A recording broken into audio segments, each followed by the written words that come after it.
जी हाँ, ये सच है। तो चलिए स्टार्ट करते हैं इस वीडियो को। कोरोना वायरस एक ऐसी डिजीज़ जिससे पूरे वर्ल्ड में कोहराम मचा हुआ है।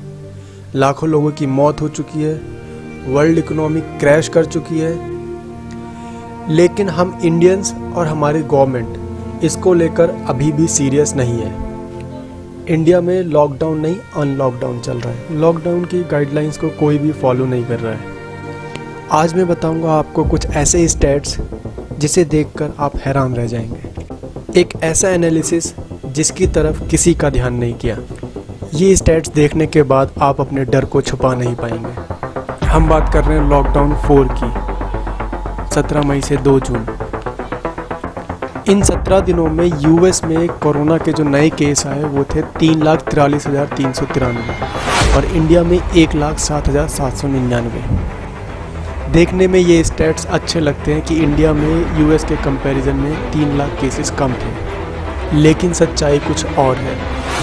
यूएस में कोरोना के जो टोटल टेस्ट हुए हैं वो 62,96,417 थे और इंडिया में जो टेस्ट हुए थे वो 17,59,385।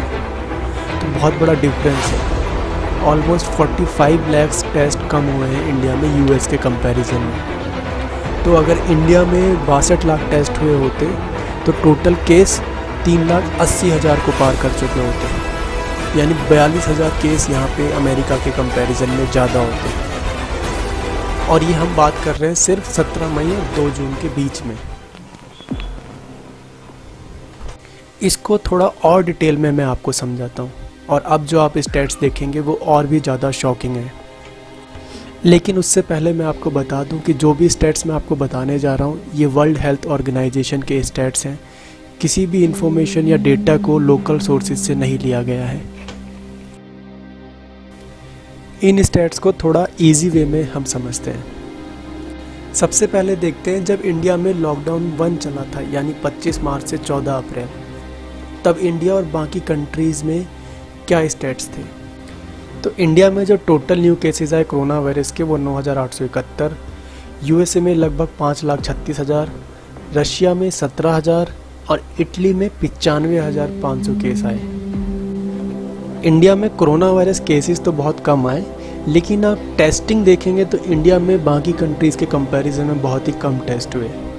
इंडिया में सिर्फ 2.5 लाख टेस्ट हुए थे, यूएसए में 27 लाख टेस्ट हुए थे, रशिया में 13 लाख टेस्ट हुए थे और इटली में लगभग 7 लाख टेस्ट हुए। आप अगर 1000 केसेस में पॉजिटिव रेट देखना चाहते हैं कोरोना वायरस केसेस का तो वो कुछ इस तरह है। इंडिया में 1000 में 38 केस पॉजिटिव निकल रहे थे, यूएस में 1000 में 194 केस निकल रहे थे, रशिया में 13 केस निकल रहे थे पॉजिटिव और इटली में 123। यहाँ पर हमें समझ आता है कि इंडिया में यूएस और इटली के कंपैरिजन में कोरोना पॉजिटिव रेट काफ़ी कम था। तो ये हमारे लिए एक अच्छी बात थी लॉकडाउन 1 में। अब लॉकडाउन 1, 2, 3 और 4 को अगर हम कंबाइन करके देखेंगे तो इंडिया के लिए ये स्टैट्स बिल्कुल भी अच्छे नहीं हैं, क्योंकि अगर आप ग्रोथ रेट देखेंगे कंफर्म्ड केसेस का तो इंडिया में लगातार बढ़ते जा रहा है। इंडिया में फर्स्ट लॉकडाउन के टाइम पे 1000 में 38 लोग पॉजिटिव निकल रहे थे और सेकंड लॉकडाउन यानी 15 अप्रैल से 3 मई के बीच में जो रेट आ रहा था पॉजिटिविटी का वो 34 था, यानी 1000 में सिर्फ 34 लोग पॉजिटिव निकल रहे थे। ये रेट कम हो गया था। थर्ड लॉकडाउन से ये रेट बढ़ना स्टार्ट हो गया। थर्ड लॉकडाउन में 1000 में से 43 लोग पॉजिटिव निकले और फोर्थ लॉकडाउन में 1000 में से 61 लोग पॉजिटिव निकल रहे थे। कंपैरिजन अगर हम करेंगे यूएसए के साथ तो वहाँ पे पॉजिटिविटी रेट कम होता गया। तो स्टार्टिंग में वहाँ पर ये रेट काफ़ी ज़्यादा था, 1000 में से 200 लोग लगभग पॉजिटिव निकल रहे थे। सेकेंड लॉकडाउन में ये रेट कम होकर 1000 में 139 हो गया। थर्ड लॉकडाउन के टाइम पे वो 76 हो गया और फोर्थ लॉकडाउन के टाइम पे 1000 में से सिर्फ 54 लोग ही पॉजिटिव निकल रहे थे, जबकि इंडिया में 61 लोग पॉजिटिव निकल रहे थे।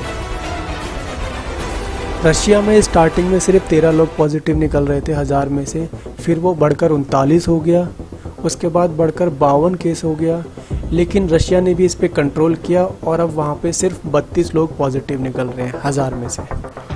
वैसे तो इटली में कोरोना के बहुत ज़्यादा केस हैं, वहाँ एकदम से कोरोना की स्पीड बढ़ी, लेकिन जिस तरीके से इटली ने कंट्रोल किया कोरोना पर वो शायद किसी कंट्री ने किया हो। स्टार्टिंग में इटली में 1000 में 123 लोग कोरोना पॉजिटिव निकल रहे थे, फिर वो 46 हुए, उससे कम होकर 18 हुए और अब 1000 में सिर्फ 9 लोगों को कोरोना पॉजिटिव पाए जाते हैं।